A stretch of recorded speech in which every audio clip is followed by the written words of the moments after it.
you're doing it right or if you're doing it wrong. We're still doing it better than the other podcasts we talk about. Amen, brother. All right. Hi, this is Brian of the 2022 Mega Bowl champion Skybusters, and you are listening to the Hidden Oaks Overdose Football Fix with Josh and Gar.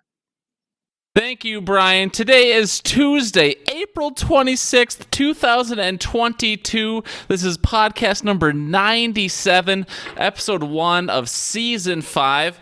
Pretty fucking nuts. It's also pretty fucking bright outside, and I gotta get a couple fuckings out of the way because it's been a while since I swore on a podcast, and it just makes me feel, empowered as a, through masculinity and all these other toxic things. But yeah, we've got a cool podcast for you tonight. This is the cold open. I forget the other things I say other than it's an exciting show. It's the draft, not so spectacular tonight. So, without any further ado, let's have Walters rock us in, and then we'll do our thing, huh? Welcome to the Hidden Oaks Overdose Football Fix with your lovely hostesses, Garlic Johnson. We're going to need to take a break here while I change my pants. And Josh Mitchell. Sitting here undefeated in everything I do, except fantasy football. No, I'm not allowed to handle crayons. Not after last time.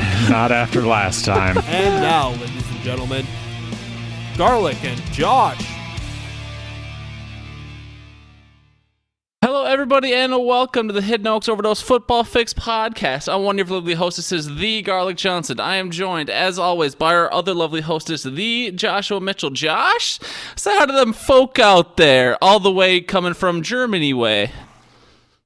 Hi there, folk. Oh, it's Jesse. It's something like, I don't know if it was 2:30 when he said that earlier, or if it's 2:30 now, but Germany's got to be a similar time frame to Latvia, so it's like 2:30ish, 4:30ish, something like that for Jesse right now in the morning, and he is choosing to listen to us all the way in Germany while he is diligently doing his military job of probably sitting around while everyone else on base sleeps. But you should show more appreciation for Jesse there, Josh. Yeah, I have a feeling he's just sitting there with the loudspeaker on, and he's blaring us into the speakers for everyone to hear our lovely voices as we talk about things we don't know. I know I'm already derailing my own intro because there's this whole spiel I'm supposed to go on that I always do, but since we're talking about Jesse, for whatever reason, like our listenership on Anchor, Germany has always been the number 2 country, and this obviously Jesse has not been in Germany this whole time, but it's been United States like overwhelmingly, and then Germany for whatever reason has always been like 8 to 10% on Anchor. So I don't know if we have someone we know in Germany, or if that was Jalen, or someone just uses a VPN and listens to us through Germany, but yeah, Latvia is number 3, so Eric, you still have not surpassed Germany. I know you switched from YouTube to Spotify, but anyways, yeah, shout out to Jesse. We really appreciate you listening live from Germany, and we appreciate everyone else who listens not live, even though we are currently live at the time. Join our Discord if you'd like to chat with us 24/7 on anything football or about anything other things. Anchor.fm/hoodpod is where you can leave us voicemails. No one did that for this podcast, but I didn't really try very hard to get people to do it either. Or if you'd like to kick it old school, like you're an old man like Brian, hiddenoaksoverdose@gmail.com is a place where you can leave us emails if you choose. The segment start times, as always, will be down in the description below, and we'd like to always thank, like we always do, at Levi Oki Illustration on Instagram. Our good friend Carmel Bear, aka Levi Oki, has always been responsible for all our beautiful art, and can't thank that man enough. So we appreciate you. Go check him out on Instagram or elsewhere if you'd like some art done, or if you just want to see other pretty pictures. Josh, it's been about 3.5 months. I did the math right before we came live here. How you doing, pal? How's being a Faja? Oh, I'm doing. I thought I was going to be late because it was 7:10, and I'm just tucking the little guy into bed. Well, not tucking because babies can't have blankets because, not smart enough to choke or not choke themselves. So had to, I'll put him in his little sleep sack and sang him a lullaby and rocked him a little bit and then bonked him on the head so he passed out. Perfect. I mean, and I will say, like, I know we run a more mature podcast, but I don't really want to hear about your sleep sack on the podcast. I think that might be a little bit too not safe for work for the fine folks listening, Josh. So if you keep, your family's sleep sacks to themselves, that'd be great. Yeah, I'm transitioning pretty well into dadhood. So I don't know if I told you this, but softball for the last 2 years, I've had to wear soccer cleats. Okay. Yep. And that's because I was procrastinating, and when I went to go buy cleats, they didn't have any softball cleats left 2 years ago, like none in the store, because it was like middle of the season, not middle of the season, but really early in the season. So Sure. the only thing that they had that was in my size was bright yellow soccer cleats. So I've been wearing those for 2 years. Yep. Well, since I'm a dad, I can't let that kind of influence be in the household. So I had to burn them some bitches real quick. And I went out and bought myself a pair of New Balance softball cleats. Josh, do you get like extra runs per game just for being such a dad? Well, see, I had to kind of tone it down from the super dadhood to just kind of they're a little bit flashier than I'd like, but they're New Balance, and I haven't. They're on the way. They haven't been delivered yet, but I'm guessing that the comfort scale is 11 out of 5. Oh, absolutely. And just to be clear, so we gave you some New Balance shoes in your daddy care package. You will be driving to and arriving at the softball game with your normal New Balance ons, and you will switch from New Balance sneakers to the New Balance cleats, correct? You'll go from New Balance to New Balance? Yeah, and instead of, the softball attire of like gym shorts or softball pants, I'll be wearing cargo jorts and a denim vest. God, I hope to be a quarter of the man you are someday, Josh. You're an inspiration to us all. I just want to let you know that. Yeah. How are you, Gar? Thanks for asking, pal. Well, most recently, I just turned 28 4 days ago, so that's exciting. I am officially old. I guess I don't know what the line is for old, but I certainly feel old. 28 is a number I don't like saying out loud. 25 to 26 was okay. 27 was like, okay, we're getting there. Now 28 feels like I'm officially a fossil. And I'm talking about NFL players that are now predominantly younger than me, and I don't like it. Tell me about it. Yeah. I mean, so I'm 28 now. I don't know. Nothing too crazy happens for me over the winter. I just sit there and wait for football to come back, and this is kind of the last thing we get. I guess we get the schedule release, but that's not as exciting as people make it out to be. So it's going to be this and then the long drought until training camp, essentially. Maybe something sexy or two happens over the summer, but not much usually. And yeah, I don't know. Can't think of any other cool life updates. I'm not a dad. Oh, I go to therapy, I guess. Therapy is exciting. Everyone should go to therapy. Yeah, I don't know. Not much going on. I'm excited to be back. I'm excited that last year, once we did our draft podcast, we kind of went, once a month until August. So I'm kind of hoping we continue that trend and we bring back some football content to keep me busy over the summer. Yeah. So it's season 5. Can't believe we've made it this long. But should we get right into her there, Josh? We've it's only been a 7.5 minute intro so far. Yeah, well, the people miss us, and we got to kind of ease them into this. That's true. And so that's kind of why we go into this next bit that I left on the schedule, because can you believe it's been 1 year since we unveiled the absolute hit bit on our podcast, the Walters' comedy bit? It's been a whole year. Believe it or not, I thought it was 10 years ago that we did that because I tried to repress it that much. But I kept this in because we need to reflect on our mistakes. We need to let everybody know that not all podcasts are perfect, ours included. It was once an idea, it was a bad idea, and we corrected it quickly. Very, very rapidly. Walters did. We gave him like one set, right? And he like came with props, and because we were a video pod at that time, right? And so he had like a PowerPoint, if I remember correctly. Yeah, he had a PowerPoint that I'm pretty sure he still tried to draw with crayons. Right. And that was before he like restarted his podcast, if I'm remembering correctly, or maybe I don't know. I don't even remember. But at that point, he was like a free agent, and he wanted to help us, I think. Yeah, he was. I think he was begging to be a part of ours, and we let him do this as kind of a tryout. And then we, well, as you know, he hasn't been on since, and he has his own podcast again. So yeah. Oh, much less successful podcast, maybe we had. Yeah, he's going to come back with we have more followers. Yeah, well, you begged. Ooh, we get paid on Twitch. Well, congrats. We get paid from Brian Knupp's wallet, so it's basically the same thing, right? Anyways, yeah, so the moral of the story that Josh was trying to bring up is not all of our podcast ideas are the best, and having 4 full seasons and now starting our 5th season, we're still going to fuck up from time to time, so bear with us. We will correct rapidly when we need to, and sometimes not so rapidly, but we will get there, and probably by the end of season 10 we will have the perfect podcast, and Josh and I will be rich and famous, and other people will be hosting while we just get fat on royalty checks. But with that, Josh, should we get right into the old FanTASTY zone? What do you think? Hell yeah, brother. All right. Well, Josh, who brings us the FanTASTY zone still to this day? He re-upped his sponsorship. Skybusters. What? Pew, pew, pew. 1 year later, do we have any idea what Skybusters does or is supposed to stand for? Or, Walters, you're not going to speak. Don't come in here and immediately raise your hand. Go tuck yourself in. Josh? Yeah, we'll just pretend you're waving. Exactly. Then he leaves immediately. Anyways, Skybusters. Are we any closer to understanding what the sponsorship truly is? Other than Brian just being bored?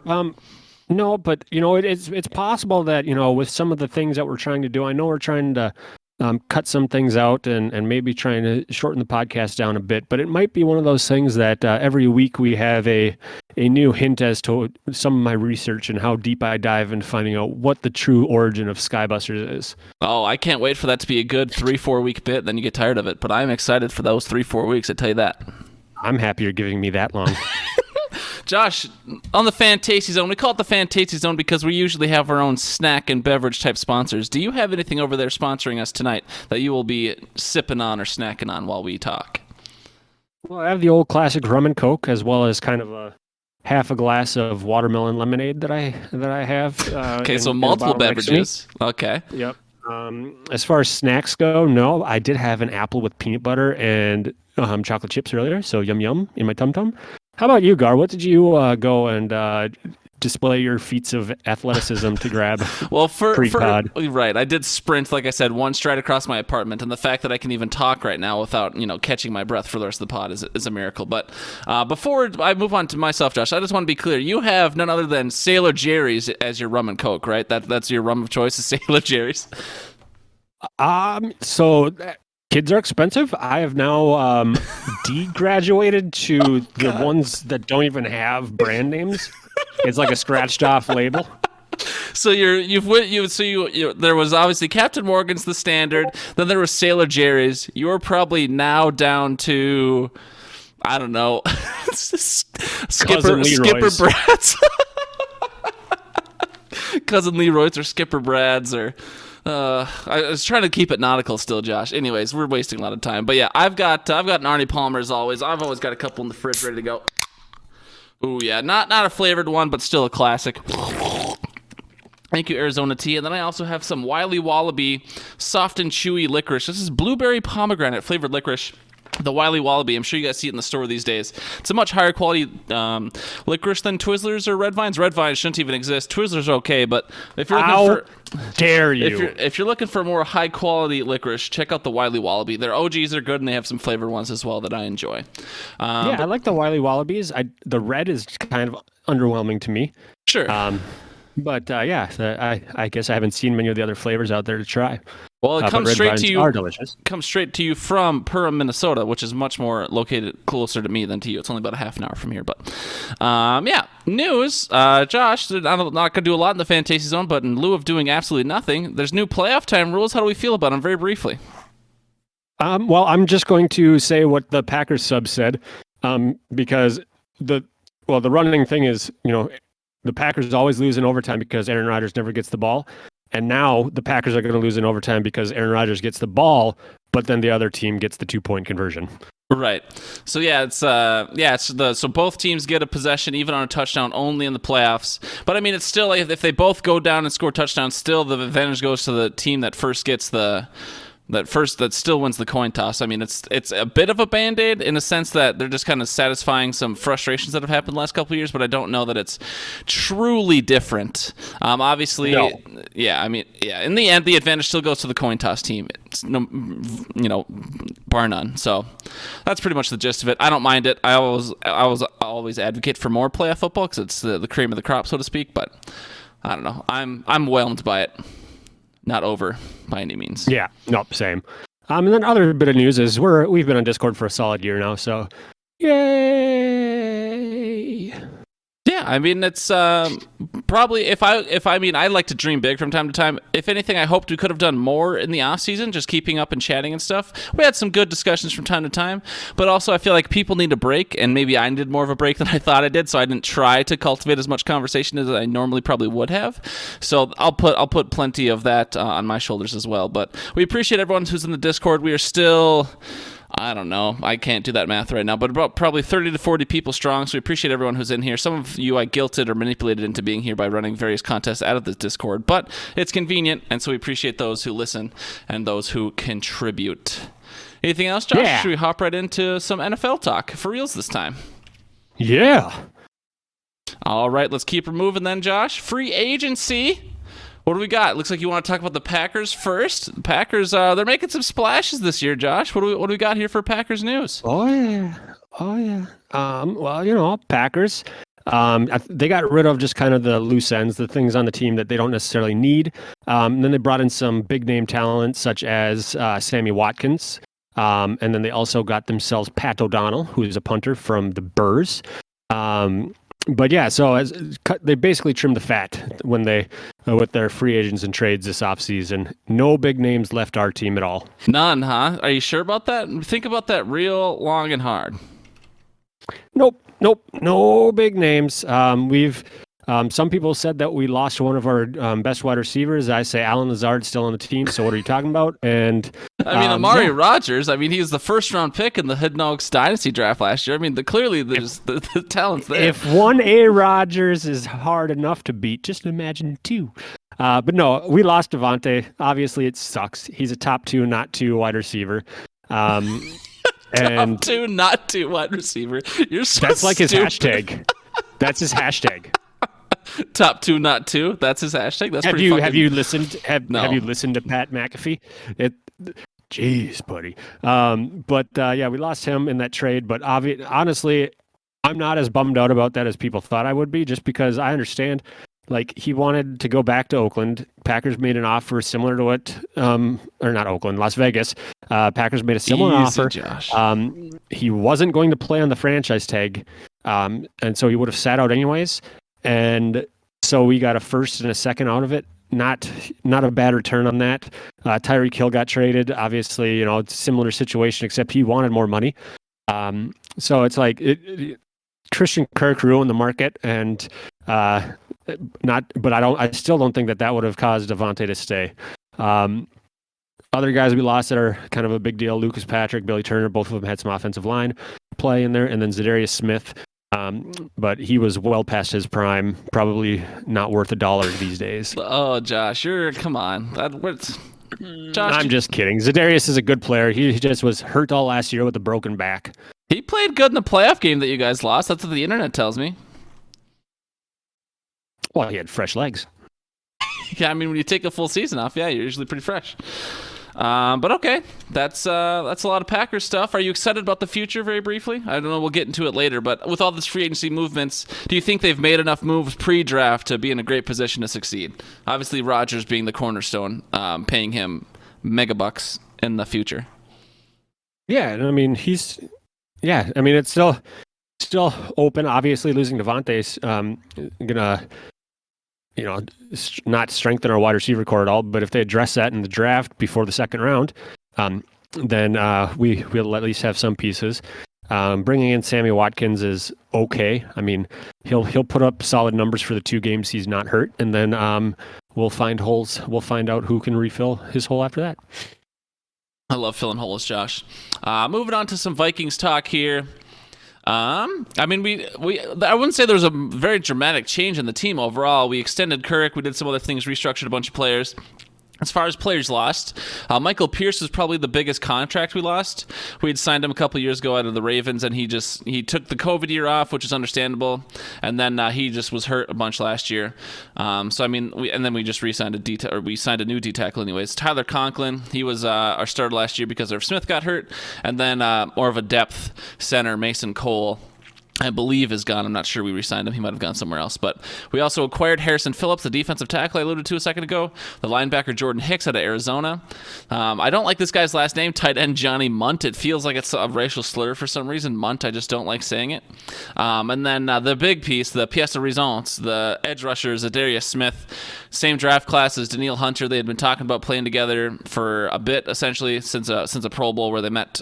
So it's exciting. Hopefully they can both stay healthy. That's a question mark for both of them. But as far as free agency goes, a very whelming thing for Vikings fans. Obviously, we have a new GM and a new head coach we'll talk about in a second. But Yeah, most people wanted the Vikings to blow it up, so to speak, and instead, Kwesi made a lot of moves that are very reminiscent of Rick Spielman. So, which is more of a win now. Our window is nowish instead of like looking hard to the future. So I'm fine with it. I liked Rick Spielman. I still miss Mike Zimmer to this day.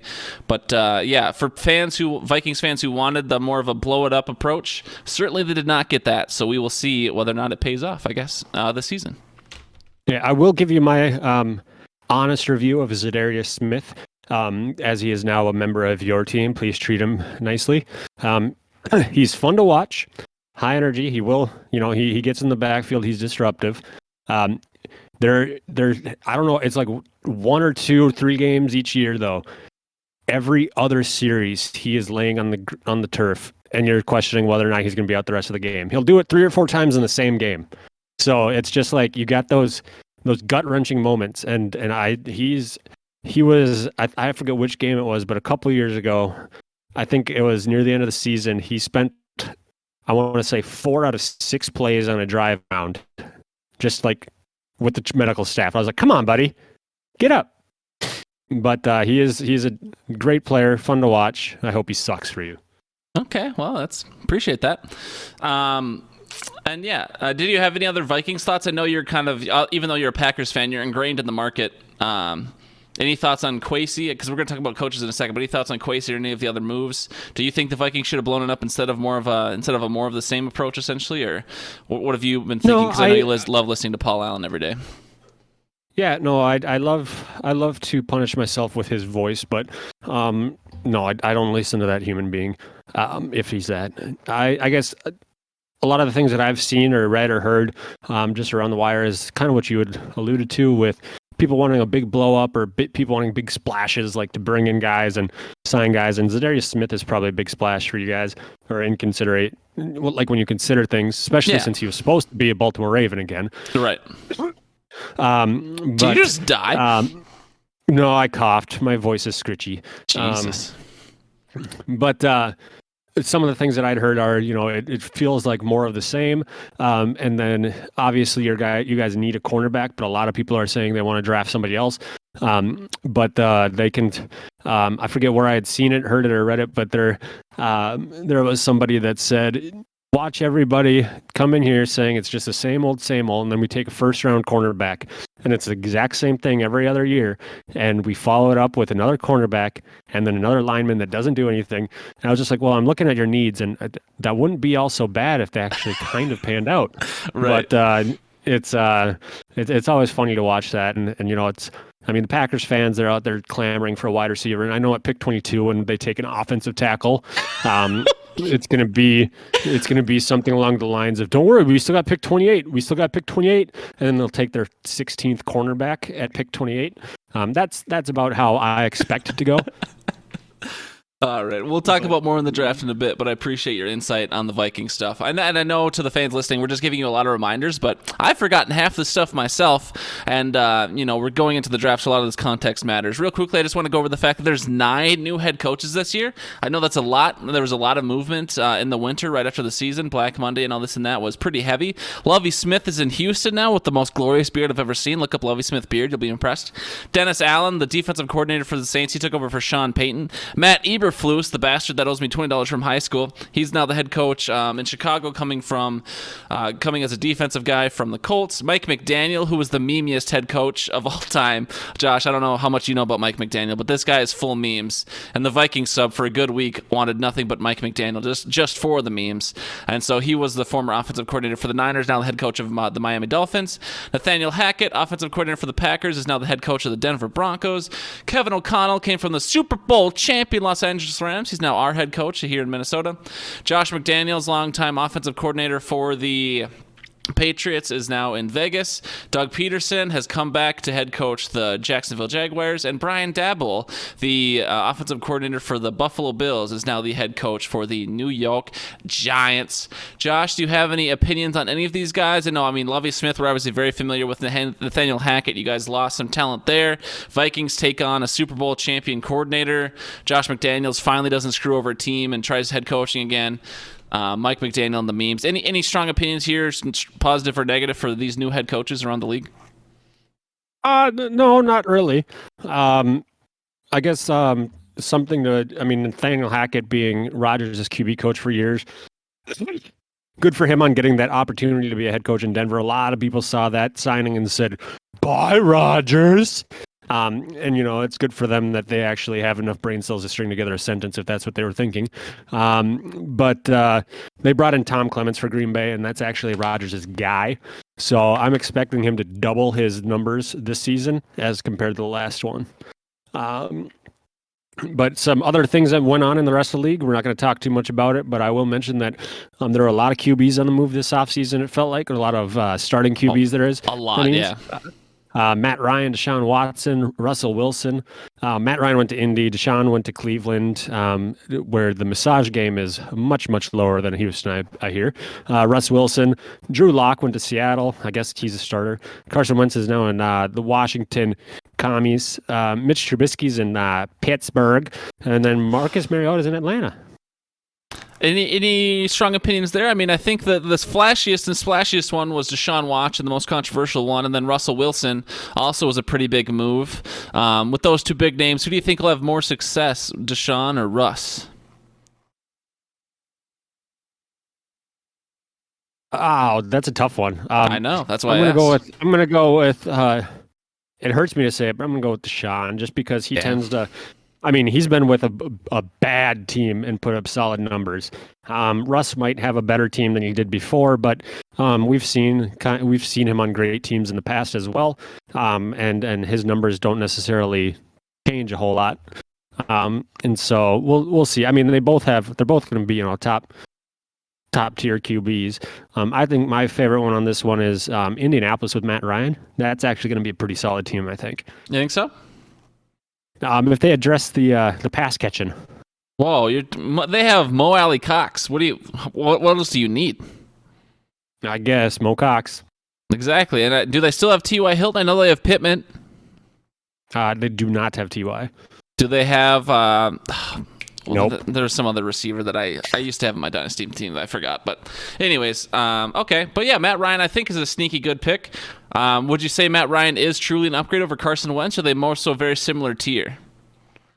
I think Matt Ryan is, since he's smarter with the football. He's not going to, run and try and force a play like Carson Wentz does, but he's not going to sprain both ankles on one play. Yeah, he's not going to do something like that.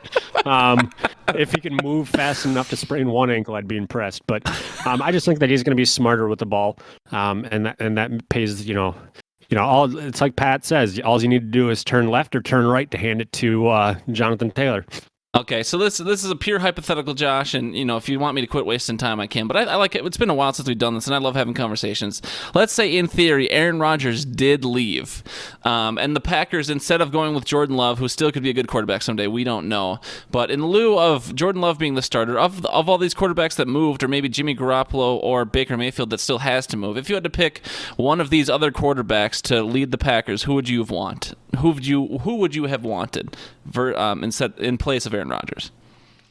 I mean, if we're going with pure talent, I would say Deshaun Watson, just because of his age and his talent level. Sure. Would you want all the controversy that comes with it? No, that's why I said pure talent. Yep.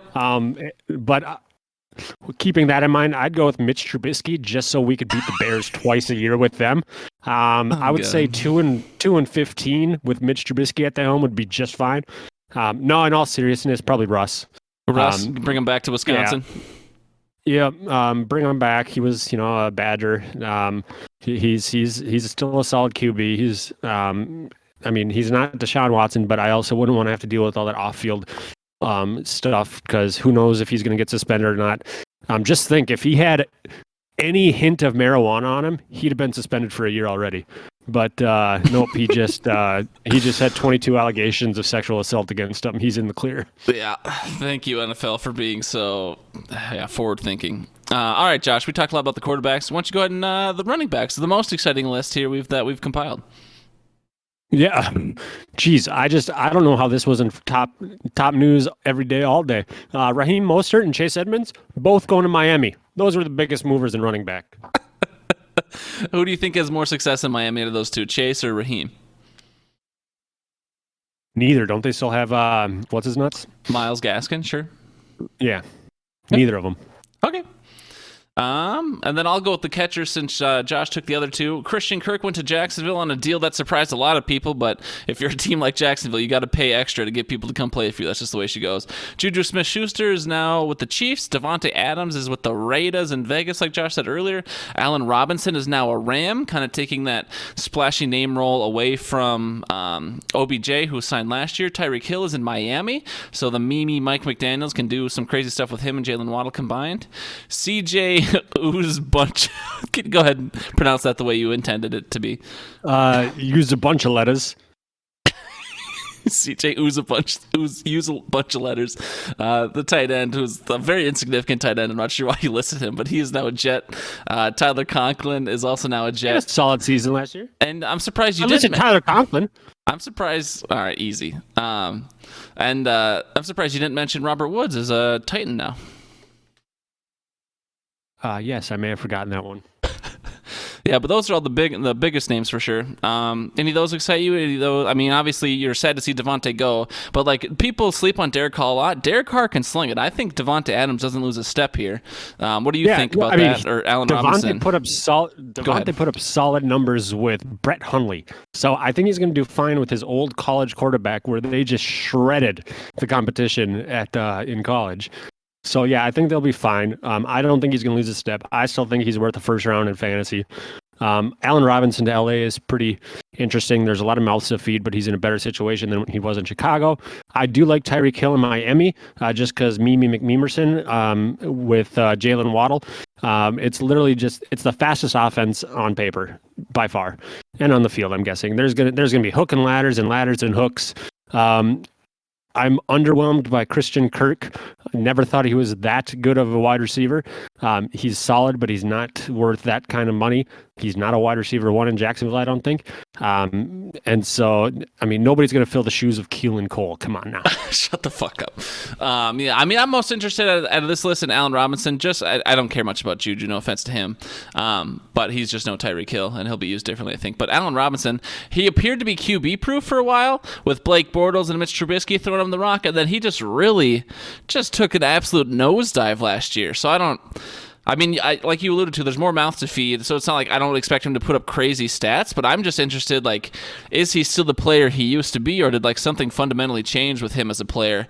Well, I mean, we won't know until we find out this season, but I'll be interested to see what his ADP is for sure, how people feel about him. He woke up in Chicago every day for 2 years. How do you think he'd feel? You know what? You're absolutely right. But yeah, that's pretty much all the free agency stuff. Anything else come to your mind before we continue on here, Josh? No, still a lot of big names out there, so that'll be fun. I know we don't really pretty much focused on offense because fantasy, but did Von Miller go back to Denver, or is he still out there? He's in Buffalo. Oh, that's right. He went to Buffalo. I was going to say that's one other name. Like, so OBJ forced his way out of Cleveland and ended up getting a ring. Von Miller got traded, I don't want to say against his will, but he got a ring, and then they're just as quickly out of there. It's a very interesting NFL we live in these days, in my mind. But yeah. All right, we'll move on. We're going to go ahead and talk about some pre-draft thoughts and remaining offseason outlook. What a great segment title. Jesus Christ. But before we talk What's about wrong with that? It's just very long, and I don't know. You did nothing wrong. Josh is exactly, I'm sure, how it was worded last year. But me, actually, it is because I just copied and pasted it. Right. I should have come up with something better, I guess, is what I'm mad at myself more than anything. Anyways, we're going to talk about this year's draft. But before we do that, Josh, we like to do a grain of salt around here, so you know exactly how big of experts we are, our expertise, and the level it comes in. So we're going to give us a bit of grain of salt on how we felt about the draft last year to start. Is that correct, Josh? This is kind of your thing. Yeah, I guess I wasn't planning on going too deep into it, but sure, very briefly then. I'm dying. I just look back at some of the grades we had, and obviously, I'll talk fast here, but we had 6 representatives. Yeah, we had the Green Bay Packers, myself, Cincinnati Bengals, which is going to be Mika, Indianapolis Colts, which is hopefully no longer in the sex dungeon of Ursay's basement. That's Levi Oki. You were the Vikings. Pittsburgh Steelers. Please, that was field reporter, senior correspondent Dusty Johnson. Come on, pal. Yeah, sorry, Dusty Johnson. Yeah. Pittsburgh Steelers, we had Eric's, and then Chicago Bears, was that Burt McStuffins or whatever his name is? Yeah, Burt McStuffins is correct. Burt 85 McStuffins. Thank you. And, we had A for the Packers, B+ for the Bengals, B+ for the Colts, A for the Vikings, A for the Steelers, and A for the Bears. I guess Everyone obviously, did good. Yeah, everyone had a B+ or higher. Yay! If I were to look at this, I would say that some of these people would like to change their grades. Obviously, it's after a year, it's hard to tell. I still think that the Packers got a solid A out of this. Just looking at the list, Eric Stokes was the number 1 corner for rookies, if I remember correctly. He had a solid rookie year. Josh Myers was great when he started before he got hurt. Amari Rodgers was a little bit of a question mark. He had some issues with ball control. Royce Newman has the mullet of the century, and he's a ginger, so I guess that's kind of us fulfilling the Rooney Rule. But he got plenty of starts. And then Kylan Hill was a solid returner before he got hurt. Sweet. Yeah, I mean, the Vikings list has a bunch of more unknowns because we didn't really need a lot of starters last year. So, I mean, Christian Darrisaw got hurt, but he eventually came in and started fine. Kellen Mond was not going to be a first-year starter. It appears like he's going to be a bit of a bust pick, but, I mean, when you're taking a QB in the 3rd round, the hit rate, I got to imagine, is like, I don't know, 5 to 10%.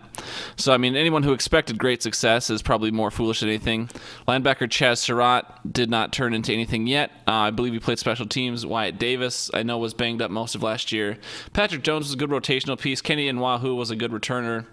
Cameron Bynum was an okay rotational safety. So, we'll see. I mean, I think 1 year later, I mean, the Vikings did not have a lot of impact from the rookies last year. That was widely reported in the media, and that was a lot of pressure put on Rick. Although I would say, if you're a team that needs a lot of contributors, because the standard was if you have a bunch of contributing rookies, you had a good draft. It also could be like your team fucking sucks, so that's why all these rookies had to start because you couldn't retain any players. So I don't know that that's the metric that people should use to judge drafts, but certainly we did not have a lot of rookie contributions last year, I can admit that. And so, I mean, if you want to look at it through that, this would be like a C, maybe a D+ draft grade. But if you want to, aim it towards the top, Christian Darrisaw was a solid pick. So, and we traded back to get him and still got him. So I'd give that pick an A- at least. Yeah, no, and then I think that Mick is probably pretty happy with his overall thing. You could take away every player except Jamar Chase and big kick Mick, and he'd still give a B+, if not an A+. I do like the Chris Evans pick as well. He had a solid output as a rookie in the limited touches he had. Colts. And then the Steelers, they got Najee Harris and Pat Freiermuth. Those are solid. I don't know about an A. And then Justin Fields is still a question mark because that team is just bleh. But Khalil Herbert was pretty fun to watch. It's the Bears, so they got a D-. So that was that. Obviously, I think it's funny we all had like A's or B+. A couple of the picks were definitely worth that grade. A couple of them, not so much. All right, Josh, and then we kind of have what we expect to happen during the draft. I know we have the spreadsheet here, kind of all the teams' needs and kind of the order. How in-depth do you want to go with this? Because, I mean, I figured since we have this whole list, if we were going to kind of go through it, even if it was quickly, we could kind of like do our own first-round mock if you wanted to, since we're going to probably go team by team. Are you interested in doing that, or did you want to do this at more high level and just kind of skim through it, or how deep did you want to go? Because I know you have all the teams and their needs, and then you also have this other sheet here of like the top however many prospects. I don't know how deep this goes real quick, but it looks like the top 400 prospects. So yeah, I just copied and pasted from a website. The reason I have the top or the teams and their needs is because of the acquired and lost. Just was looking through that more so than anything. Sure. But the needs are something on there. And then I got the top list because I thought, this is just someone's mock and everything. And wanted to see, if there were any names on there that you were hoping the Vikings could get realistically, or if there's anybody that you'd like to avoid. I didn't want to go into too much depth, mostly because it's not like last year, the year before, it seems, where there's, the top 5 picks are like, holy cow, who are they going to take? Because it's like, now it's like, who are they going to take? It's a lot of these guys there's no solid QB to lead them. I'm still seeing mocks where there's 4 or 5 QBs off the board in the first round though, which is still bonkers, considering how badly this QB class has been talked up. But I guess as far as going into depth on things, what do you think as far as what do you want to see the Vikings do? The Vikings, a lot of people have them. I guess I was just watching a bunch of like Vikings videos. A lot of the beat reporters around here think if Stingley, I forget his first name off the top of my head, Derek Stingley Jr., out of LSU, if he makes it to 12, a lot of people have us taking him just because the LSU connection, the former LSU defensive coordinator is now on our coaching staff. He's a banged-up cornerback that is probably going to fall in the draft just because of that Liz Frank injury. And so should he fall to 12, most people have us taking him, which I'm totally fine with. I mean, I have no problem with that.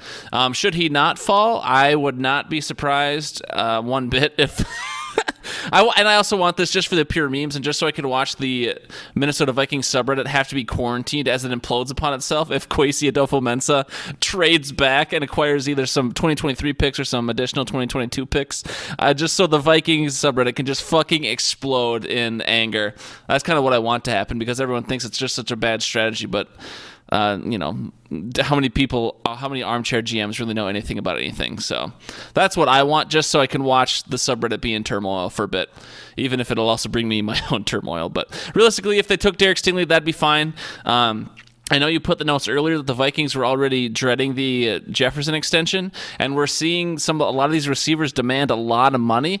I know there's allegedly a deeper wide receiver class, but I don't think it would be crazy to take a wide receiver here, especially in the first round, just because you have that fifth-year option. You lock down, hopefully, a solid stud franchise receiver for 5 years on a rookie deal, and so you don't have to, and then you have 2 solid studs, and you don't have to worry about that. You can either extend Jefferson then or draft another receiver. I think receivers might start to get treated more like running backs just because the money they're demanding is so insane, and the college produces so many receivers. I can see that receiver market kind of fundamentally changing if this money continues to go in this direction. So all that's to say, I wouldn't be surprised if the Vikings went with a receiver as well, so they get one on a nice deal, or even an edge rusher, because Za'Darius and Daniil struggle with healthiness. So what do you think about all that? Yeah, no, I think I don't think wide receivers out of the question.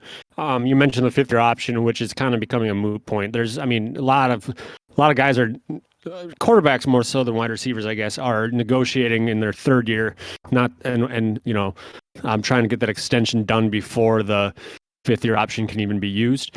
Sure.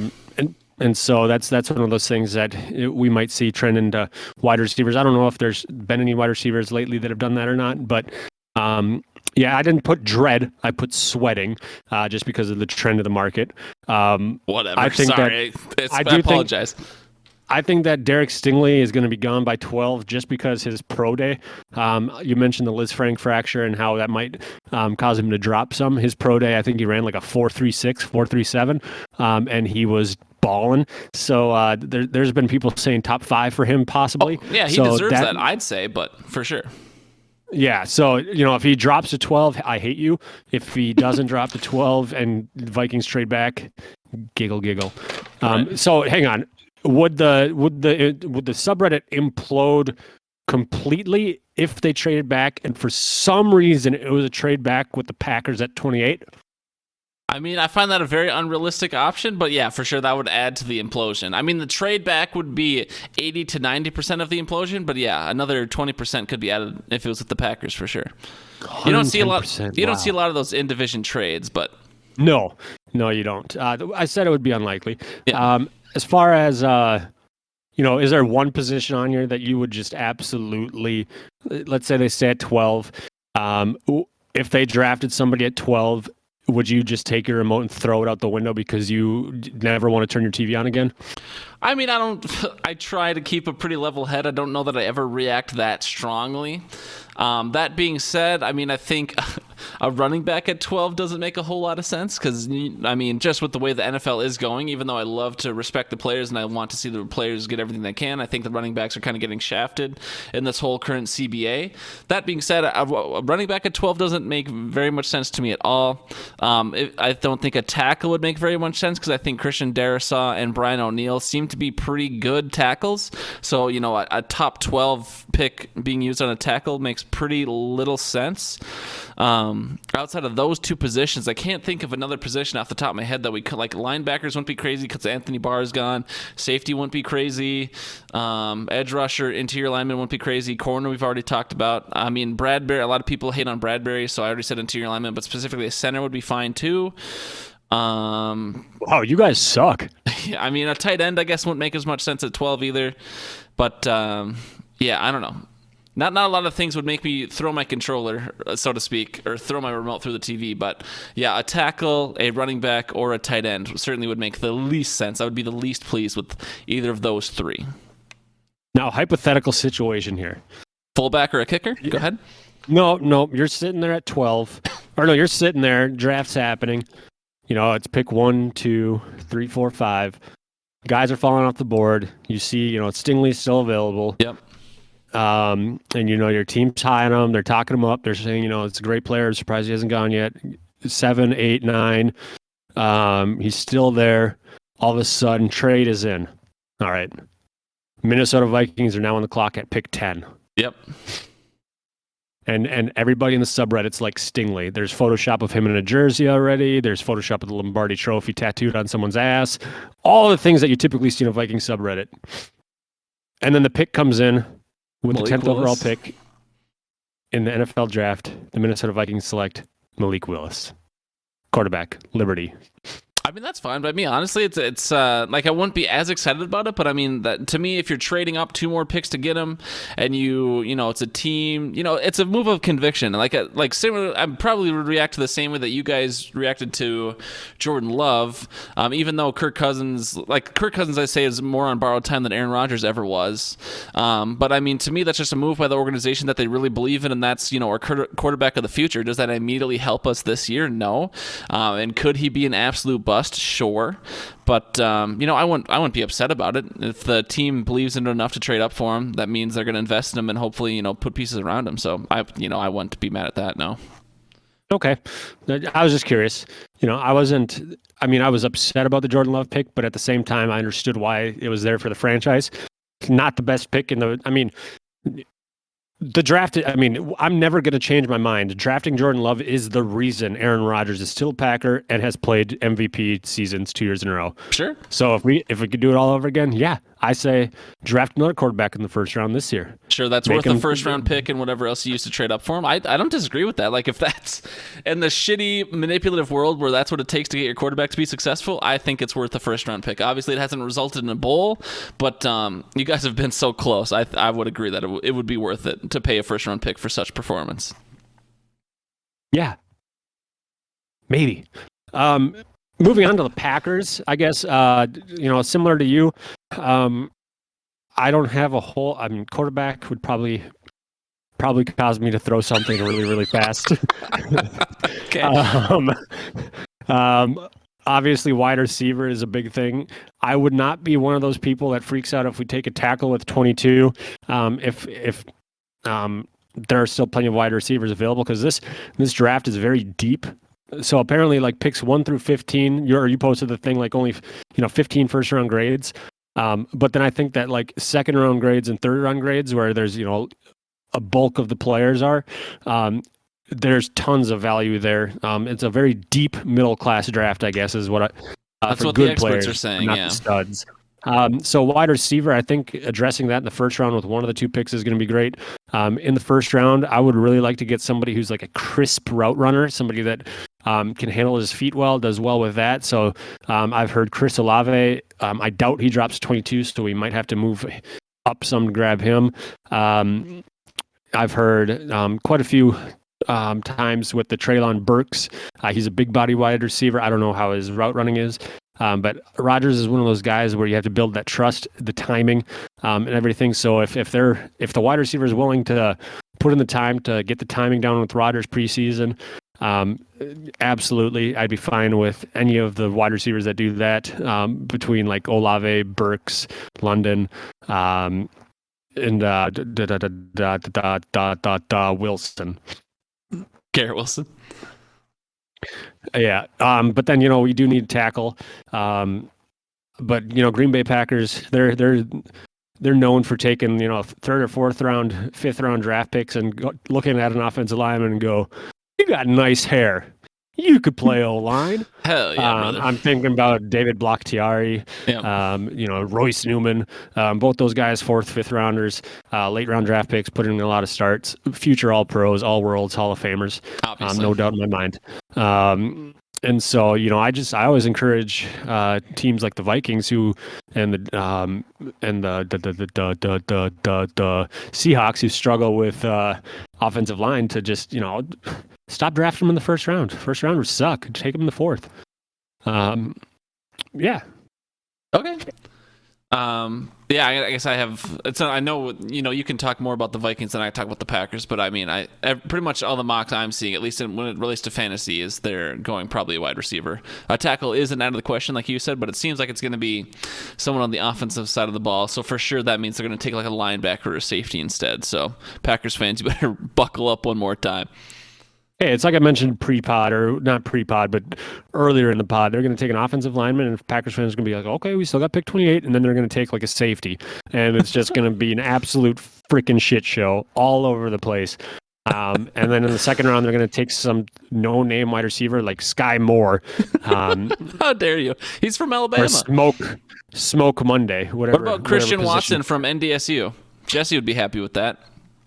He's been projected as like, someone projected him going to us at 28, and I was like, I don't want no North Dakota Bison in the first round. Bison, please. Jesse would make me say Bison. When's the last time that worked out for a team? And so, I mean, I would be fine with him in like the second round with the Raiders pick. So that would be good. But yeah, Bison suck. Bison. All right, Josh, you probably don't want to do this, but I'd be interested if you would. Do you want to very quickly, without much thought, just do the first 32 picks? Just super quick, just looking at their team needs, looking at this list of however many you got. Do you want to just, for fun and shits and gigs, and see how accurate we can be by taking like 30 seconds or less a pick, and we can go every other? Sure. Can you give me time to pull up the spreadsheet again? Sure, so you can do that. So I've opened up in two different tabs. I have one with the teams and their needs, then one with the overall the prospects list. So it's going to make it easier for me. But I also have a list or a thing I can play that I wanted to play because it's funny. But if you want to talk about mocking, this is the official. I think this is the inaugural Hood Pod, Hidden Oaks Overdose Football Fix mock draft, and we would be remiss if we didn't use some more sounders today. So here you go, Josh. You have 22 more seconds once I hit play here. You actually think you're the Buzz Lightyear? Oh, all this time I thought it was an act. Hey, guys, look! It's the real Buzz Lightyear! You're mocking me, aren't you? Oh, no. Buzz, look, an alien! Where? Ah!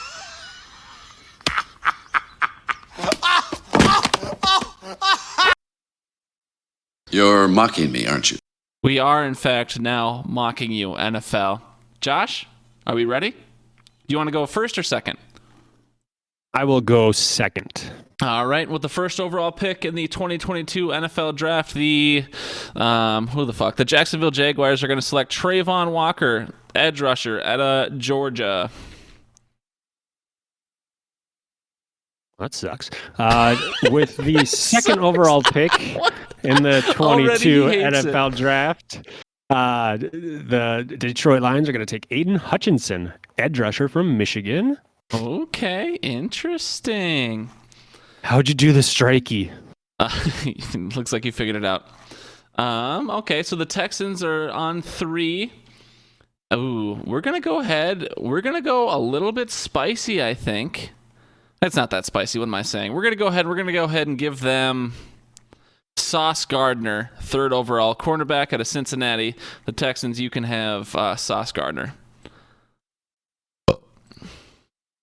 All right. With the 4th overall pick, the New York Jets of Jetsenheim are going to go, and they're going to grab their guy, Kayvon Thibodeau out of Oregon, edge rusher. Kayvon Thibodeau, huh? Okay. Okie dokie. So I'm number 5 here with the Giants. What do the Giants need? Oh, they need a tackle. We're for sure going to give the Giants Evan Neal, tackle out of Alabama. Seems like a good fit. Brian DeBull needs to protect his guy of the future. Probably not going to be Danny Dimes, but, they're going to need someone to protect eventually. So we'll go ahead and lock down Evan Neal on a 5-year deal. Panthers are going to trade out of the number 6 spicy. for their... No, I'm just kidding. I'm not going to mock a trade. No, dude, please do it. That'd be hilarious. I love it. No, they're not. But because I believe that the Panthers are going to take quarterback, if I could find him on here. Matt Corral. Matt Corral. Row 28, number 20, ranked 26. Matt Corral out of Mississippi. Okay, we're back to I had just noticed that the spelling of this, when I copied it, that guy needs to go back to school. There's 3 S's in Mississippi. Is that what you're looking at? It's Mississippi. I'm sorry. I should have said there's 3 S's in a row in Mississippi. Okay. Yeah, there's 4 total. Oh, did the Giants take rank 2.5 full FC for Josh Mitchell and Hamlin? Oh, everything about this is so fucking stupid. I can't believe Jesse's still listening. We're the fucking worst. Oh God. The Giants have 2 high picks here. I already gave him 1 tackle. Should I give him 2 tackles just so they can lock down? No, we won't do that. We will go ahead and we will give the Giants Jermaine Johnson, edge rusher out of Florida State. They need to add a significant piece of that defense as well. They have, pick 5 and pick 7. I think adding 1 solid piece on each trench is going to be great for them. So we'll go ahead and give Jermaine Johnson the number 9th overall draft capital. Josh, number 7. Josh, number 8 with the Falcons. Who you got? The Falcons, they are in need of a wide receiver. I think that this is when they take Garrett Wilson, wide receiver out of Ohio State. Okay, interesting. That suspension and then loss. Yeah, they have nobody. Okay. All right, so I'm number 9 now with the Seahawks. They got this pick in the trade with the Broncos. So the Seahawks are on the clock at number 9. They need a QB. I mean, Drew Lock's their future, please. They need a tackle. They need a guard, a corner, an edge, a linebacker. I honestly don't know anything about this draft class, but we'll go ahead and we'll give them the tackle that's listed here. And if I'm gonna sound racist pronouncing this name, Ikem Ekwonu. Sure. Edom Ekwonu out of North Carolina State. He is apparently the second best tackle in this class, and so that's what the Seahawks deserve, and that's who they'll take, number 9th overall. 16 seconds after the Seahawks announced their pick of Ikem Ekwonu, the Jets run up there and hand the card for cornerback Derek Stingley out of LSU. Makes perfect sense to me, and I don't hate you for it. Do you want to take 11? Because I obviously want to take the Vikings pick. Do you want to take 11 then, or do you want me to just go twice in a row, or how do you want to do it? Nope, I can take it. So then the Commanders, who are in need of a lot more than what's listed here, they are afraid of the run on defenders. They're going to go ahead and take Kyle Hamilton, safety out of Notre Dame. Okay, Commanders. You could use a nice little safety back there. Their defense is pretty solid, and they're making it solider. I'm going to take, since I'm the Vikings here, Stingley's gone. That's pretty much who everyone wanted. I don't know that George Karlaftis is worth it. Some people are wanting Tyler Linderbaum, but he's pretty much Garrett Bradbury 2.0. That's not worth it. We could go Drake London here. Drake London would be an excellent receiver for us. J-Mo or Chris Olave would also be good for us. Some people have us taking, I don't even see him on this list, but whatever the cornerback is with McBride in his name, I want to say, or something like that. I don't know where he is. I don't see him. But anyways, I know Josh said he wasn't gonna do any sort of trade, but I'm gonna do a trade because I believe at this point the Vikings would have no problem trading back. So the Vikings are actually gonna trade the overall pick. We're gonna trade it to the Steelers. So we're gonna take pick 20, and the Steelers are gonna take Malik Willis here at pick 12, and we will move back to 20. That would never happen. Never, huh? The Texans, with this pick via the trade from the Browns, they're looking to reload. They need help on both sides of the ball in every single position. They're just going to go ahead and go with best player available. That is going to be not the best player available, Tyler Linderbaum, center out of Iowa. All right, Texans. We'll go ahead and we'll go back to the Ravens. Ravens need a lot of help, but this class is deep with edge rushers. We haven't seen a linebacker go off the board yet, so I'm thinking about giving them Devin Lloyd out of Utah. But they were about to sign what is basically one of the great edge rushers in Zadarius Smith. So we'll go ahead and give them George how the fuck, Carl Oftis? I don't know how to say that. Out of Purdue, he's a solid edge rusher, and that's what they need. So that's what this list says, and that's what I'm going to give them. Ravens, you got yourself an edge rusher. Congrats. Eagles, with the trade that they made with the Dolphins, they're going to go ahead and take somebody to solidify that D-line of theirs. Already have a decent defense. They have young wide receivers, and they realize that they can't draft one in the first round without screwing up their future. So they're going to go ahead and take the defensive linebacker, Devin Lloyd, out of Utah. Dang, okay. Has their draft been like defense 12 out of 15 right now? Or no, there's been a couple tackles. What am I saying? But yeah. I was thinking about skill positions and not tackles. But all right, we got the Saints here on the clock. This now. is about the time that I'd think that there'd be a run on offensive players. Right, and no, I mean, I was genuinely thinking about either Trevor Penning here for the Saints, or I was thinking about wide receiver here. We'll go ahead. I mean, he's allegedly one of the great receivers of this class. Oof. We'll go ahead and we'll give them Drake London. Drake London's supposed to make a splash. He was probably supposed to last until later in the draft, according to some people. Some people have him going much earlier. But the Saints, they believe in Jameis Winston, and Jameis Winston has to chuck it to someone. So Drake London will be the Saints' pick here at 16.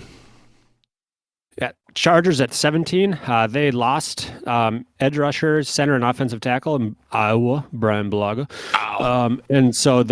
But they solidified the defense in the offseason. So they're just going to go ahead and take that the highest ranked offensive lineman available, which just so happens to be Trevor Penning out of Northern Iowa. Iowa, replacing Iowa with Iowa. You love to see it. So the Eagles are back on the clock. You just gave them Devin Lloyd, and so they're sitting there thinking to themselves, we got ourselves a linebacker. Now what do we do? Do we reach for a corner here with Carl Elam? They probably still want to avoid a receiver. I like how linebackers also listed twice. I don't know if you did that or if that's just what happened. But no, that's hilarious. It's like their need based on, and then also depth. So there's a bunch of them that have, like, Packers have wide receiver, and then the last one's wide receiver because they need wide receiver. Sure. There's some teams with multiple just because they're lacking the depth there. All right. Well, in lieu of actually helping their team with a receiver, we'll go ahead and we'll give them Jordan Davis, interior defensive lineman here. Seems like a solid pick. It's a team need, and it's the top prospect on the board. So if they're going best player available, they will take Jordan Davis. Hey, that's actually the guy I was going to give them with the earlier pick. So good job, Eagles. Waiting, you got your guy. Anyways, with the 19th overall, first two picks. Sorry, go ahead. Oh yeah, with the 19th overall pick, no Odin. It's not a celebrity pick yet. With the 19th overall pick, the Saints had addressed their need at wide receiver just a few picks ago, and they are still in need of some defensive help. They've seen the run, but they're going to go ahead and grab Kyle Elam out of Florida, cornerback. Okay. And the Vikings, who have traded back to 20 here, they see cornerbacks going. There's been a lot of defensive players off the board. Nice. A lot of defensive players off the board. They could still take a Treylon Burks or a Chris Olave. Chris Olave has probably fallen to some people's mock drafts here, but the Vikings, some people have us, taking Trent McDuffie, this is the person I was looking for earlier, as high as 12. And so if the Vikings can trade back, add some draft capital, and still get Trent McDuffie, I think that's very solid for them. So they add probably starting caliber corner, and they did it while acquiring whatever they did. I didn't mock the actual trade, but the Vikings will take Trent McDuffie at 20. All right. The Patriots are sitting there, and they're sitting. They did exactly what they did last year and just kind of sat pat and didn't move up. They're still going to get their guy. They're going to get Chris Olave out of Ohio State, wide receiver. With the N'Keal Harry experiment having failed so righteously, they need to get their new QB a weapon, so they're going to go with Chris Olave. No, that makes total sense, Josh, and you get to go back to back here. I was going to say, I will go again. Packers fans are sitting there shaking their fist at Billy B and his perfectly groomed hair and cut-off sweatshirt as his dog made the pick of Chris Olave. Good job, Nike. But then they're still gonna be shaking their fist when they realize that they take Treylon Burks, wide receiver, Arkansas. Okay, they're gonna finally take a wide receiver. Do you really think that's how it's going to happen? Do you really truly No. believe that in a heart? Or is that what you want to happen? No, that's what I want to happen. You do know that what they're going to end up doing is taking Travis Jones, Devontae Wyatt, one of those defensive linemen that are available. Sure. All right. So now with 23 on the clock, the Cardinals have kind of been sitting there, and they've been in a dispute with Kyler. And Kyler's, he's running around a lot, whether that's by choice or by necessity. I'm not sure, but we've been sitting here. Kind of the guards don't go that high in drafts anymore, but it's certainly a need for the Cardinals. Maybe not their top need, but Zion Johnson is sitting there at a Boston College. He's a big, beefy motherfucker. The Cardinals are going to go ahead and take an offensive lineman to keep Kyler steady, to keep him upright, and we'll give him Zion Johnson out of Boston.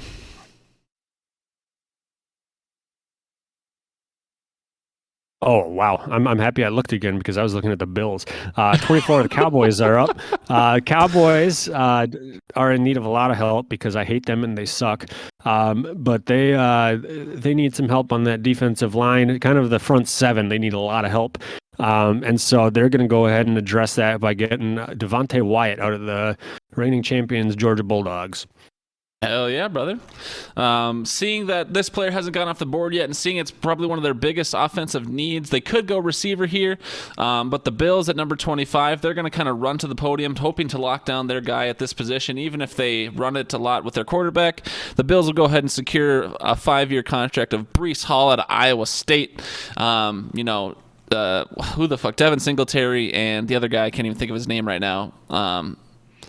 Who's the other running back in Buffalo?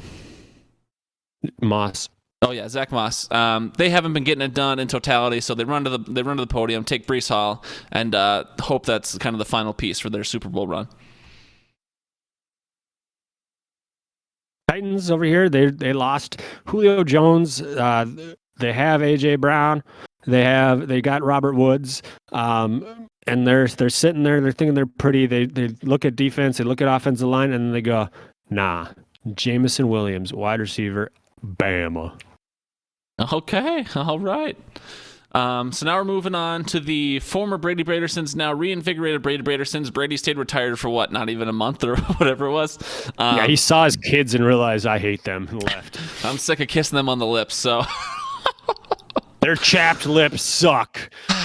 So the Buccaneers are in a kind of a tough spot, though, because they need a safety for sure, but their secondary was not great last year. They probably have some more pressing needs, but we've seen maybe one safety go off the board so far. So kind of the safeties have been pushed down, whether by need or by happenstance. So there's kind of a couple top safeties here. And they haven't re-signed Ndamukong Suh, so they could go Travis Jones at a UConn. But I'll go ahead and I'll give them Lewis Kine out of Georgia. And just so they can lock down, kind of hopefully a bit of a cornerstone for their secondary that really struggled last year. Obviously, when you have Brady, you believe anything's possible, but improving your defense doesn't hurt either, so they'll take Lewis Kine.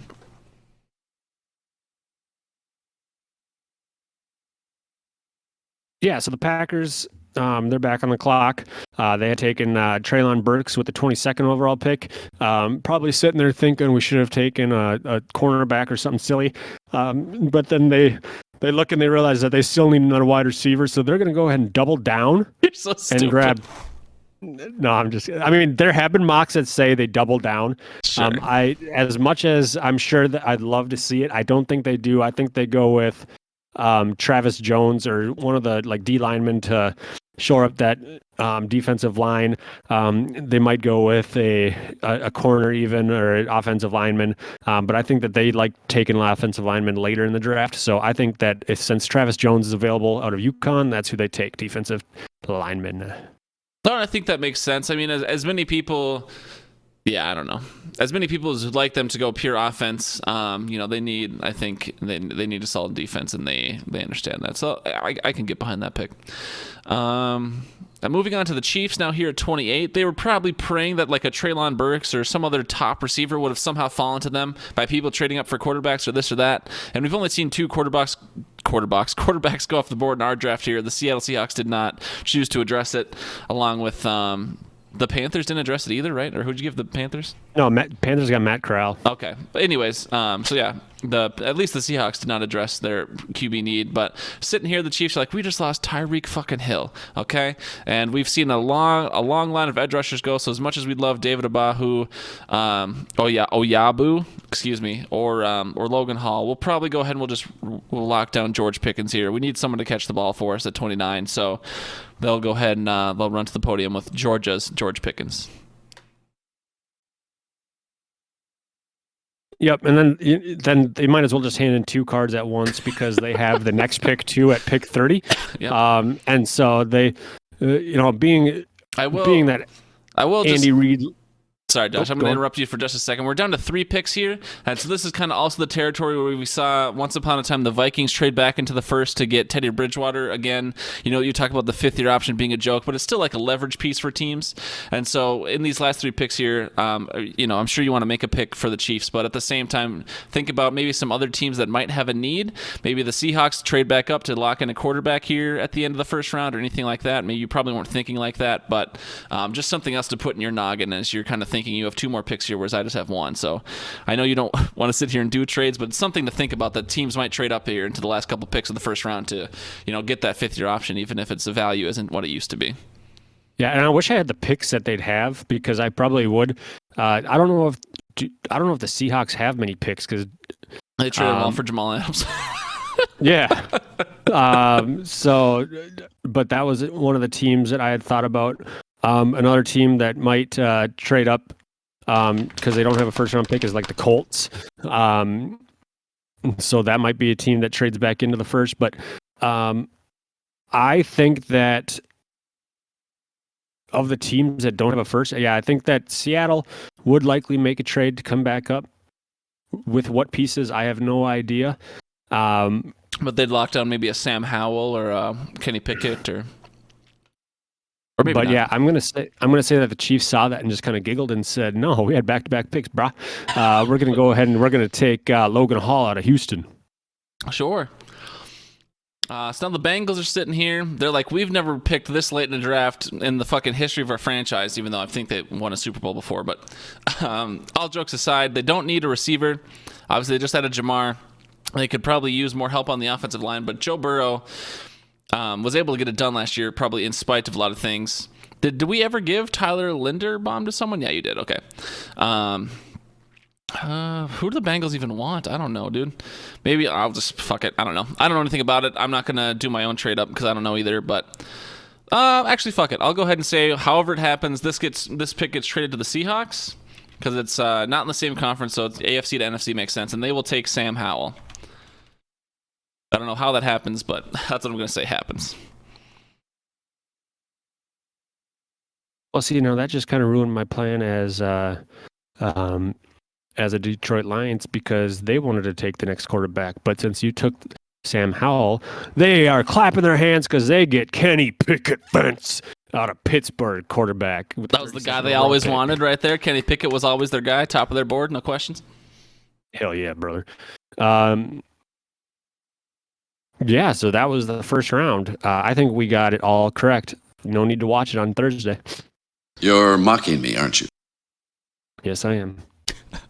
All right, well, that was a fun little experiment, Josh. I did genuinely enjoy that, and I will just be interested to see whether we got the picks right with the teams, if any trades do happen, or if, I would assume we maybe have a 20% accuracy. But this draft is supposed to be, like you said, it doesn't have that kind of top-end talent where the first couple picks are shoo-ins. It's supposed to be more so there's a consensus maybe top 10-ish players, but then there's a lot of depth. So teams could be trading down, trying to trade down a lot, and maybe this could be a very haywire first round. We will find out. But any other draft? Oops, sorry, go ahead. Oh, I mean, I had heard news that like half the teams wanted to trade back, but nobody wanted to trade up. Sure. So there's a lot of issues there. I think that quarterbacks, we've ragged on them. So I think that it could go one of two ways. It's going to go, we're going to see a quarterback go really early, like earlier than 6 with Matt Corral. Like somebody trades up and grabs one and just shocks everybody, and then there's a run on them, or we don't see any. And so they address something else at 6, and we don't see a quarterback go until like after pick 15. I wouldn't be shocked by that either. And so just because this is such a weird draft class, I mean, Obviously, we're experts in this field, and we know everything there is to know about football. So, yeah, I mean, we're paid, kind of, and so I mean, we have received but I do payment, think. I do think that it's one of those things that there are people that get paid to do this, and their accuracy is 20% or less all the time. right. And some of those people have like legitimate inside sources that, I mean, not that they would have to be truthful about their picks, and a lot of people don't know. Like, you would really have to trust who goes first and then go from there. But yeah, even the professionals don't know, so we could be just as accurate as them by pure luck. Yep, and I do think that the trade that you made with the Steelers, I think that is probably one of the more likely things to happen that happened in our mock draft. I appreciate that. I mean, a lot of people are mocking it. I won't pretend like it was some novel, original idea I had. Like, a lot of people have been projecting such a thing, especially if, like, Stingley's gone. Like you had Stingley go 10, I believe, to the Jets. So, I mean, it's a pretty believable thing. I've also seen some mocks, though, where Malik Willis goes 2 to the Lions, and I think that'd be fucking lit. Dan Campbell gets a guy.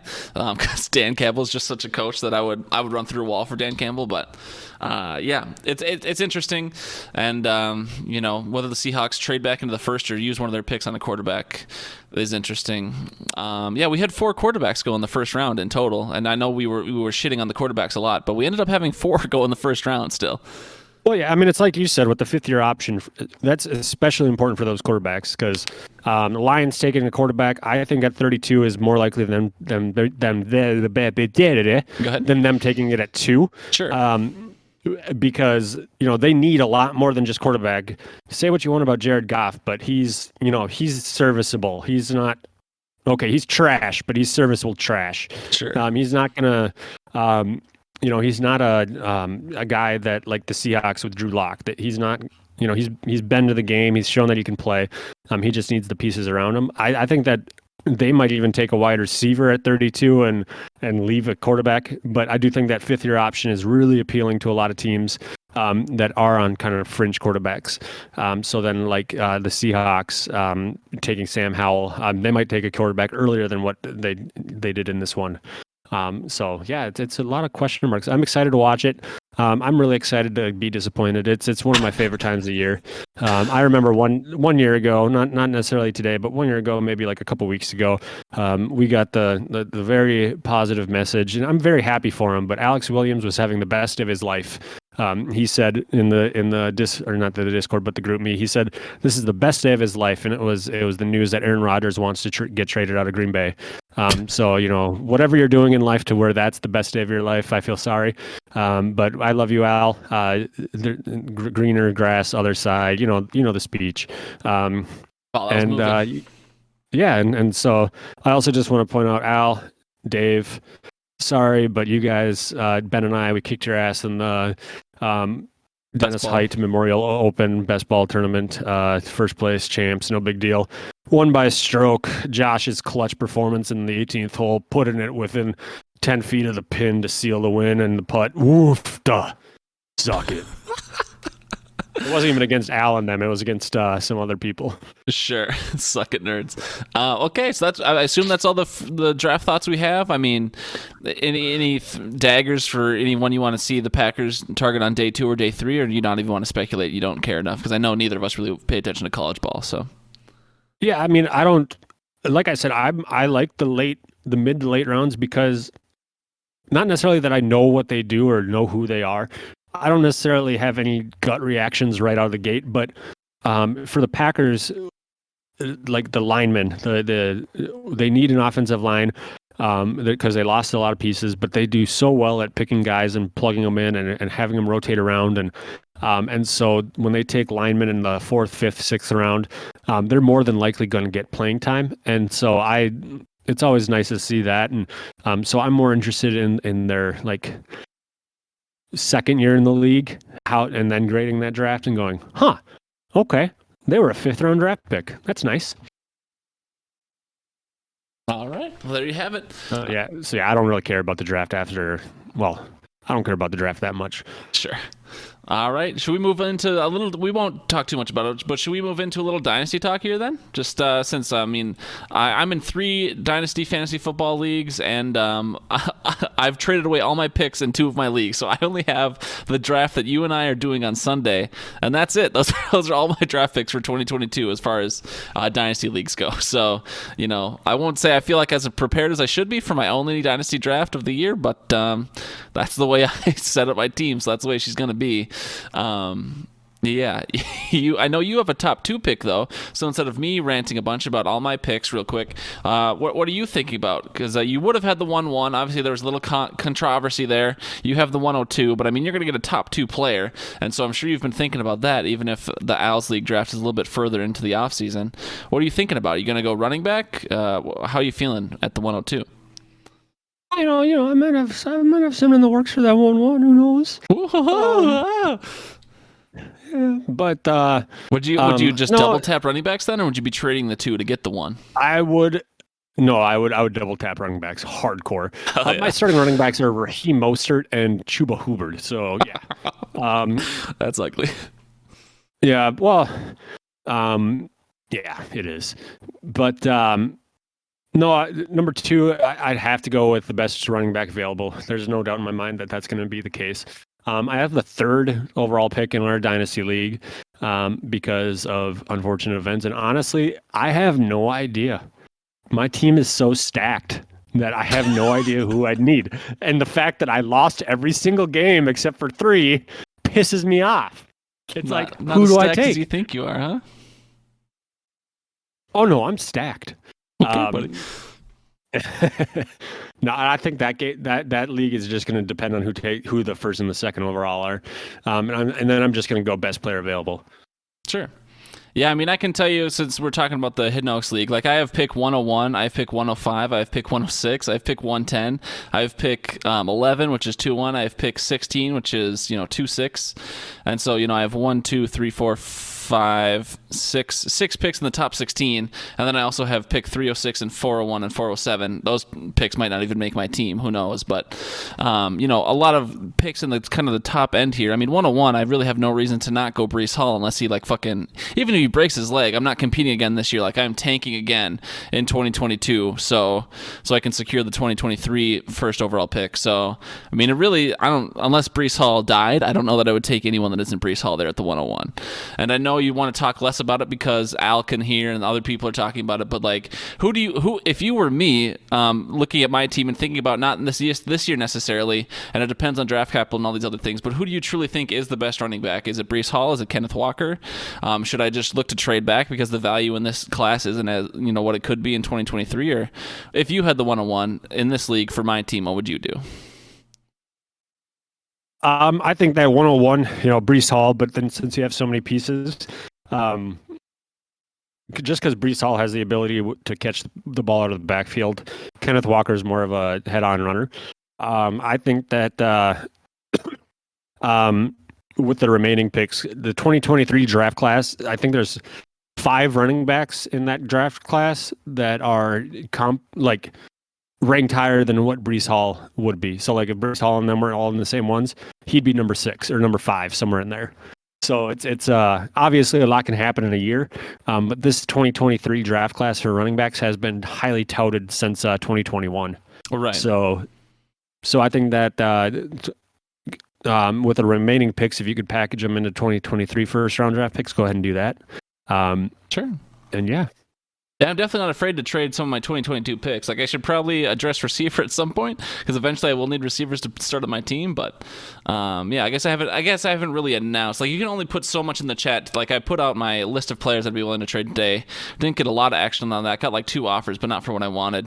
And then I'd also be willing to trade my 2022 picks, but I don't think people trade a lot for picks in this league. So.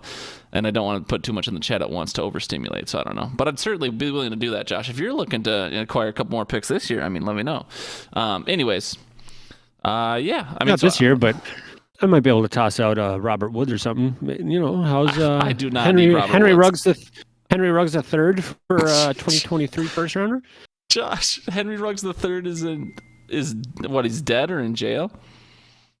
He killed someone. He's not dead. That's what it is. Yeah, okay, he killed someone. I forgot off the top of my head. I apologize.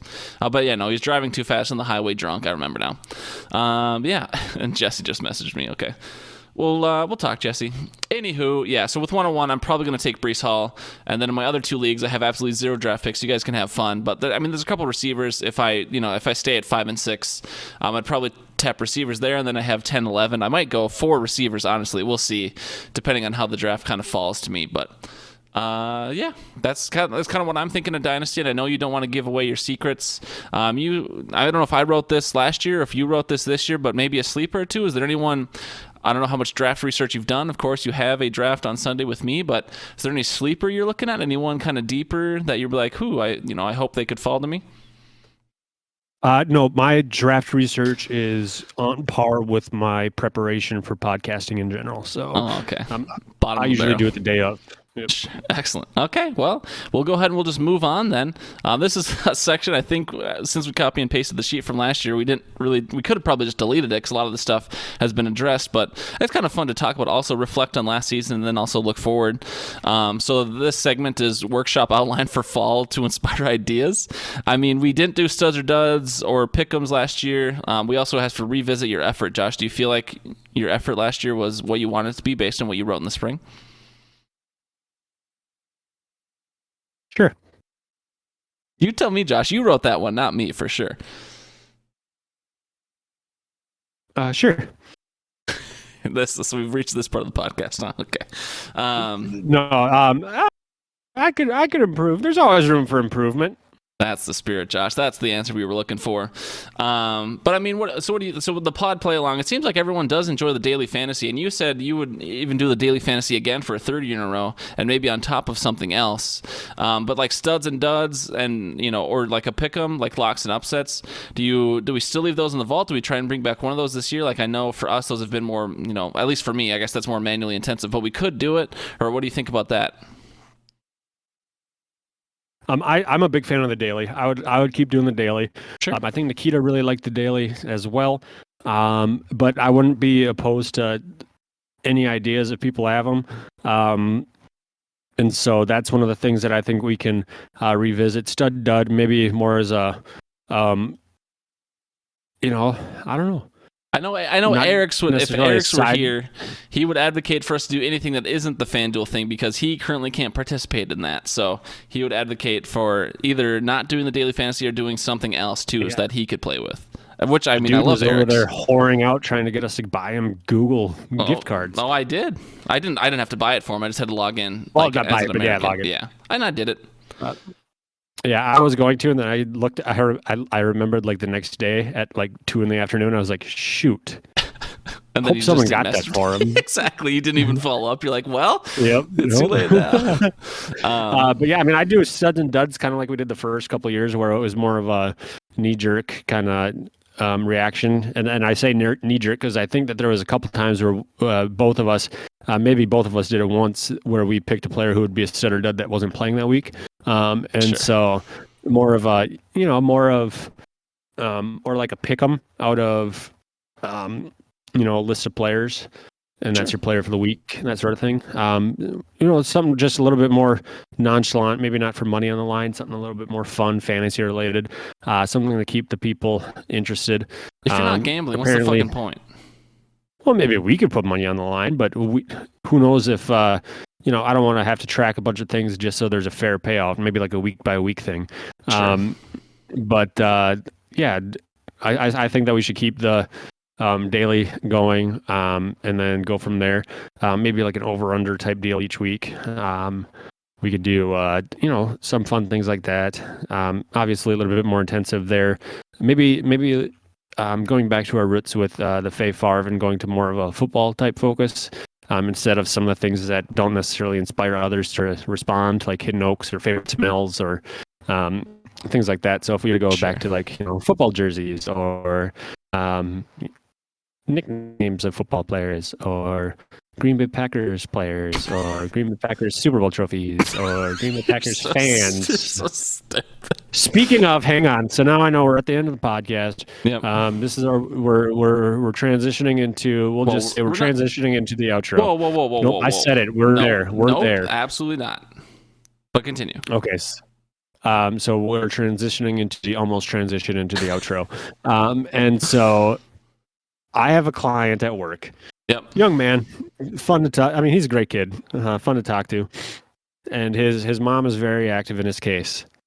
And every time I pick up the phone and I hear their voice on the other end, I think to myself, "Holy shit! This call is coming from Elk Mound, Wisconsin. That's Carl Gerbschmidt." That good, huh? Every single time. And I just about lost it today when it crossed my mind because I knew we were going to be podcasting at the time that they called. And I was just thinking, oh, football, go Packers. Let's get Gerby on the fucking mic, huh? And then they called and I was just like, Interesting. Okay. There's one other thing I wanted to address before the outro, though. Like, obviously, we don't have to sit and go through this whole list. The Gar's Gut thing never took off. The $2 holla turned into our sponsorships. That got a couple people to hit. The Champions League actually was pretty fucking cool, and I'm happy to do it again this year.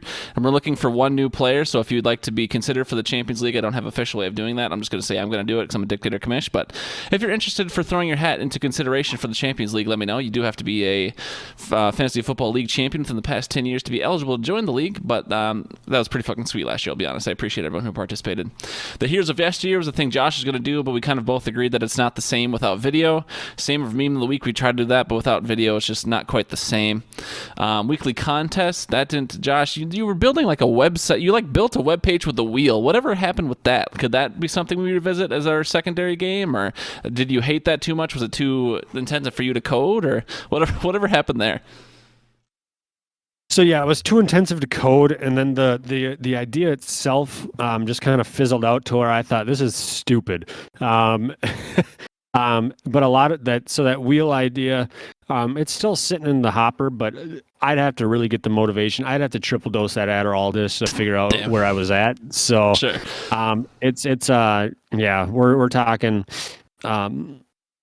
It might be an idea for like a side bet each week where instead of doing every single player in a position, we do, like a side bet, like, so today's side bet is, and then over under on a certain yardage for running back or wide receiver or something. But yeah, so we could maybe figure something out like that. That might be more doable. That's definitely more doable than what I had in mind. But yeah. Okay. Yeah. All right. Well, that's potentially in the hopper. And then one other thing we've kind of only discussed amongst ourselves kind of briefly, and it's not a for sure thing yet, but I know you voice a lot that you feel like longer shows in the fall just get too long, maybe because there's just so much content, so much going on, and there's people, like a lot of our listeners are in, 5+ leagues, 3+ leagues. It's just a lot within a week, and so maybe going to multiple shows that are shorter in a week, so maybe like 2 half-an-hour shows or 2 25-minute shows or whatever that looks like. Do you still think that's a good idea, having sat on it for a week or however long you have, or kind of what would be your idea for the breakup of the 2 shows, and kind of where'd that come from? Yeah, I mean, I guess it just kind of goes to what I always say, where, if we did 2 shows a week, obviously we'd have to figure out days because I know we're busy in the fall, but our days don't necessarily overlap where we're busy, so we only have the one free day available. And so I think that maybe if we were to do like a Saturday or a Sunday, where it's more of like maybe a Sunday morning or a Saturday afternoon type deal where we do a preview of the week and we talk more fantasy related stuff, and then our regular show, which I forget which day of the week we typically do it on. Thursday. We did Tuesday last year because I wouldn't say you made us do Tuesday, but Tuesday was kind of the day you would set up, and then so I'd switch my Pathfinder, which was on Tuesday, to Thursday, so we could do Tuesday. Did we? Because I had softball on Tuesdays. I'm just telling you, last fall we had a podcast every Tuesday. Oh, well, we'd have to coordinate that. But, doing something like the day or two before the week or the games start, and maybe after the Thursday games, we do a preview of the week for fantasy, more football related. And then like the other show, we can do more of fun league related type thing with some fantasy and football mixed in. Okay. Things that happened in between that. Sure. And I guess for the fans listening, you let us know. I mean, obviously, it's up to what Josh and I can produce. And if Josh would rather do 2 shows a week, like we can try and accommodate that. Or if, like 2 shorter shows, I should say. Or, kind of the fan. I guess the question to the fans would be, if we had to break our show up into 2 different two different chunks, so to speak. What would you want to see in the two different chunks? Like, all our traditional segments, and we could add or subtract. But if we had to break our traditional hour show into two different shows, what would you want to see in each show? Where would you want to see us draw the line? And so we'd appreciate your input on that. Maybe it would give us a better idea. And it's not a for sure thing that we will do it, but maybe it'd be easier for Josh and I to be able to carve out a half an hour, even if we're busy on a bunch of nights. Like, I know my Pathfinder game, I moved to Thursday, but if we were to start like right at 4:45 or right at 5, like I could do a quick half an hour pod before Pathfinder. And so it'd just be a matter of lining up our schedules again. And maybe we think we're busy for a night, but we could carve out what would be in totality an hour to prep and then shoot the pod and then be done within like an hour, even though there's only a half an hour of podcasting time, so to speak. But that's more of an on-air production meeting we were having there. But we are interested to see what you guys think about that. If the show were to break up into two smaller chunks, what would you want to see, or would that be the worst thing for the fans? Let us know. But yeah. Appreciate you chatting that out with Josh. We are now officially transitioning an hour and 34 minutes later into the outro. And I'm sure fans are sick of listening to us. It's been a longer pod, but that's kind of the way she goes. We've been out for a while. There has been a lot to talk about. Any final words, Josh? Any more excitement for the draft or excitement for the future of season 5 or I don't know, any other final words before we let the folks go until May? I just beat level 590 in Candy Crush. Is that true? Are you a Candy Crusher these days? Yeah, I got bored. Okay. I mean, Jesse, you're currently the only fan listening. More people will listen after the podcast. I mean, we have Eric's listens. Levi used to listen. Maybe Carl Bear will come back. Walters listens. Al listens.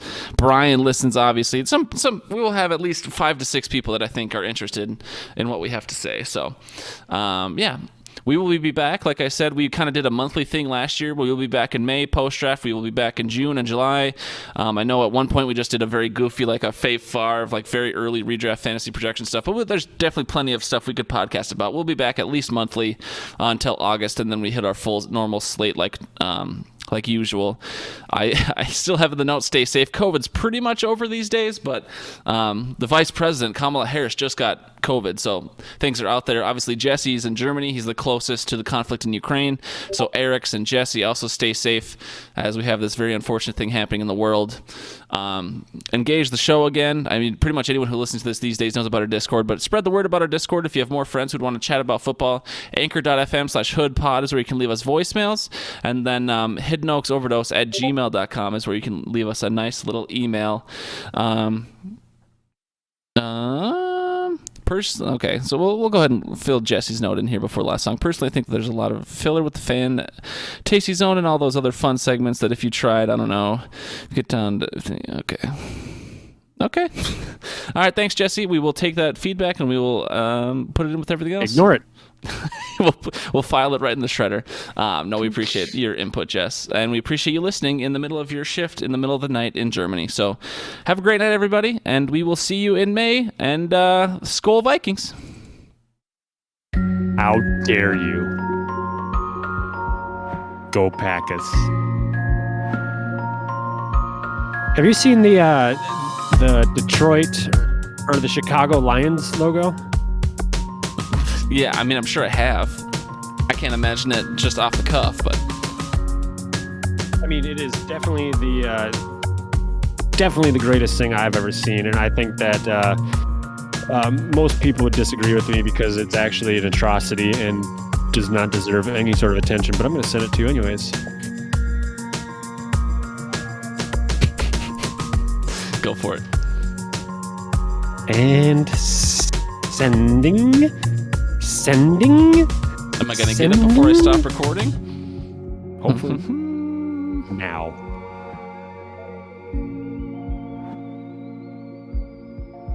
Ooh, Melvin Gordon re-signed with the Broncos. Got it right in the pod.